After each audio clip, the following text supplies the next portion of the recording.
Hey, I'm Max.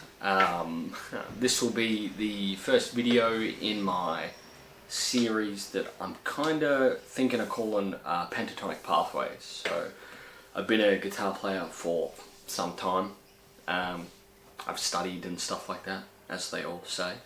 But a big thing that I've noticed amongst a lot of guitar players is the navigation of the guitar neck itself. We all learn these boxes and all these patterns, and then we learn all these chords, and they seem disconnected from each other.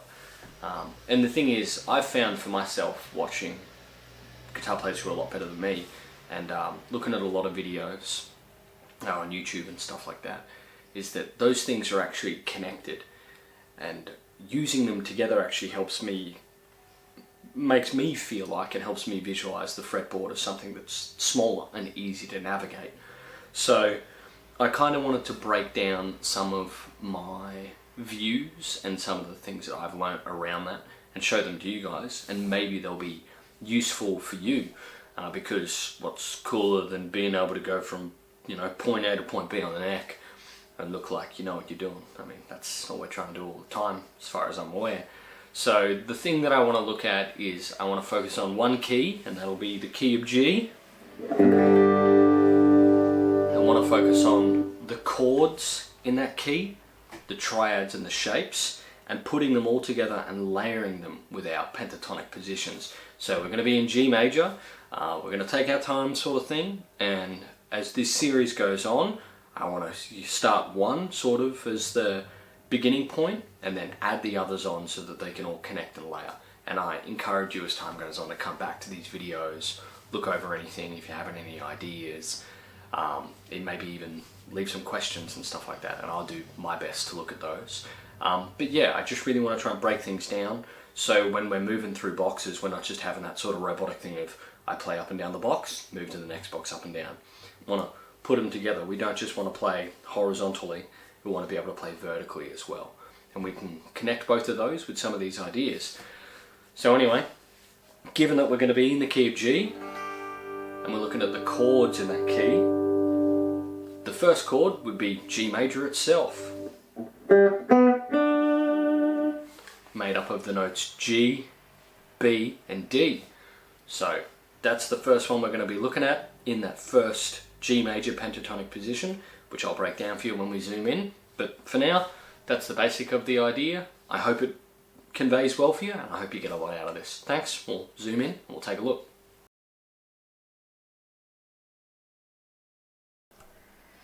Alright, so now we're in position to break down some of these ideas. I'm going to give you 3 licks.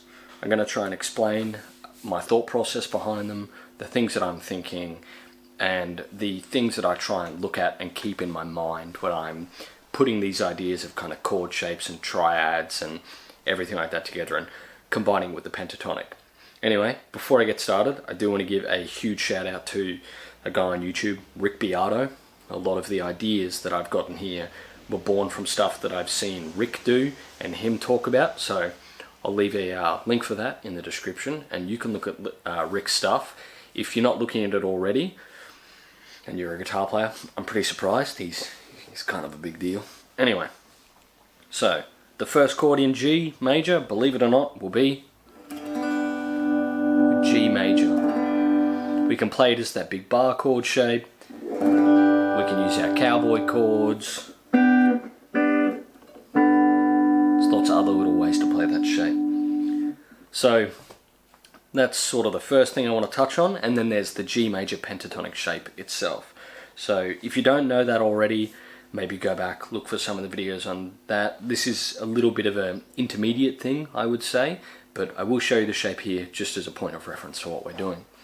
So from the low E down or up, I know guitarists look at things backwards, it boggles my mind. From the thicker string to the thinner string, I should say, it goes like this: 3, 5, 2, 5, 2, 5, 2, 4, 3, 5, 3, 5, and then back.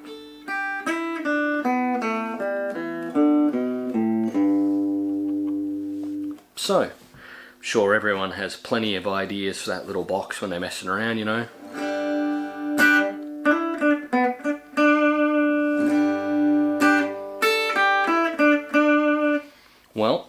first idea I want to look at is if we're playing some chords,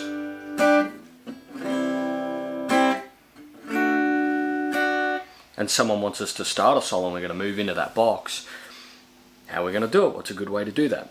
Well, at the heart of this G bar chord, there's a shape that's actually very familiar to us that I'm sure you're aware of. It's that little E shape. That's our E major chord back here. And it's right in the heart of our G bar chord on that first position. We can even just play it with the open strings and everything. I want to use that shape as a beginning to a melodic idea.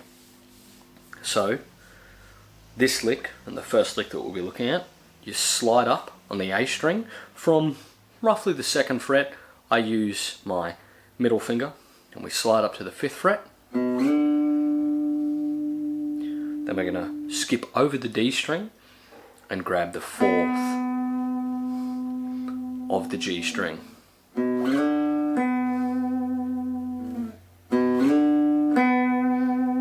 So 2 on the A, slide to 5, grab 4 on the G, and then if we look at that little E shape, the only note in there that we haven't hit yet is the note on the D string. So 2 on the A, slide to 5, 4 on the G, and then 5 on the D. And when I play this lick, I like to try and give it that note on the D string, kind of 2 hits, and the rhythm and feel of it is kind of up to you. The way I play here, it's a suggestion. So if someone was playing chords,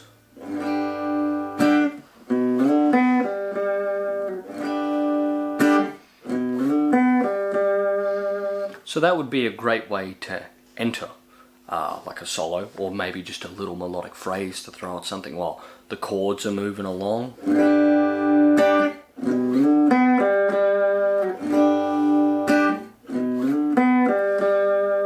So that's our first lick there, and that uses notes right out of that chord. And I am thinking of that E shape as mentioned before. Now, our second lick, a little bit more complicated. This one's going to work your alternate picking a bit, so you know, down, up, and it's even going to have some string skipping in there. Within our pentatonic box,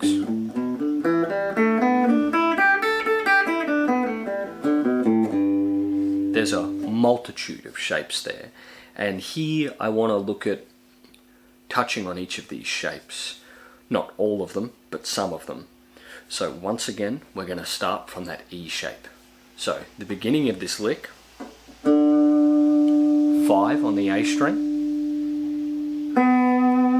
skip to 4 on the G string, and then we're going to grab 5 on the D string, and then 5 on the B string. Down, up, down, up. You'll notice sort of between each of these 2-note groups, we skip a string. You can actually play both of these, well, all of these 2-note groupings as double stops if you want.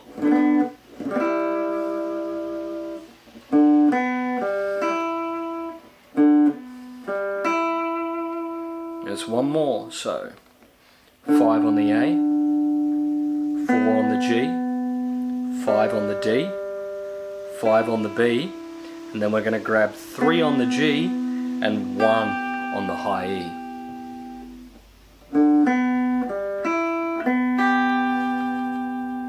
Once again, all those can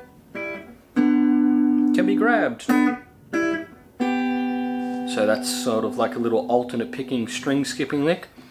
Not in the eyes of the shredders maybe, but it'll do for me. So that is lick number 2. And I suggest using the parts of that because you can play it the inverse of it.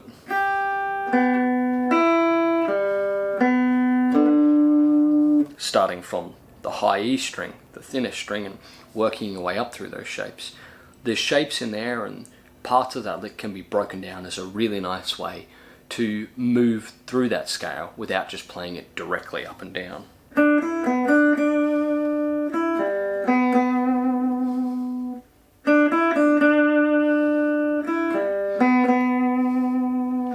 there's an idea there for you if you want to try and stop and break that down, but for now, that's just the imparting of the idea.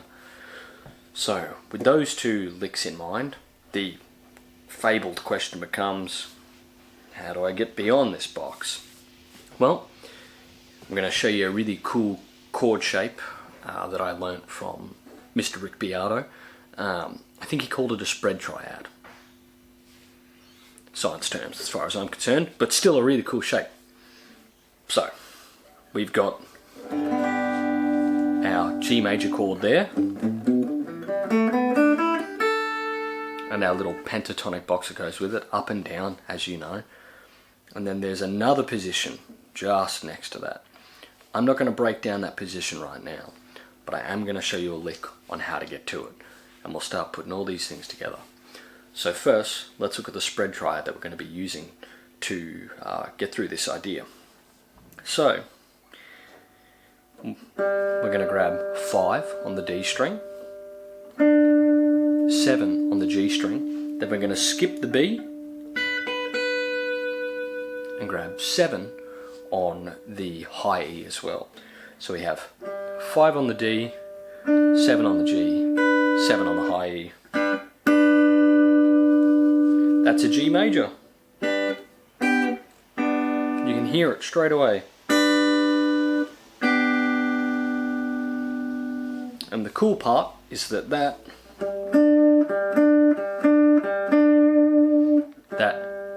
5 on the D to 7 on the G, it's actually like a G power chord.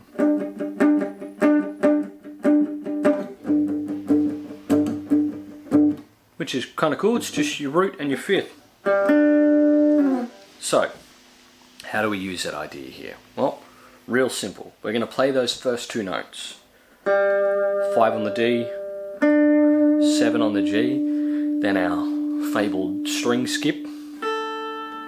I'm actually going to grab 5 on the high E.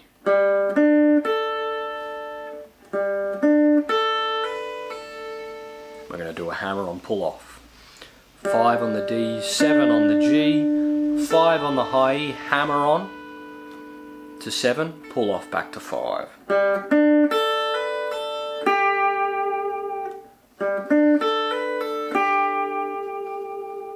And then just 8 on the B string.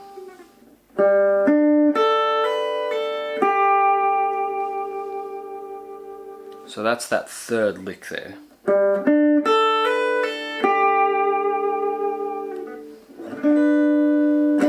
And this is another one where the parts of this can be, you can break them down.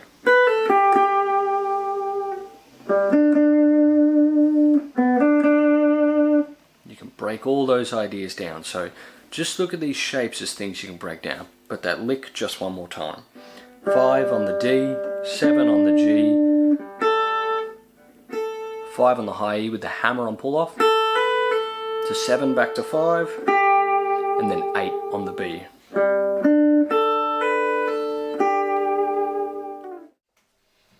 Alright, now that we've taken a look at those things there, and I hope some of that's helped you a bit and something to play with in the noggin, you know, thanks heaps for watching, hope you have a great time, and yeah, keep playing, look at some backing tracks and give these things a go. See you next time.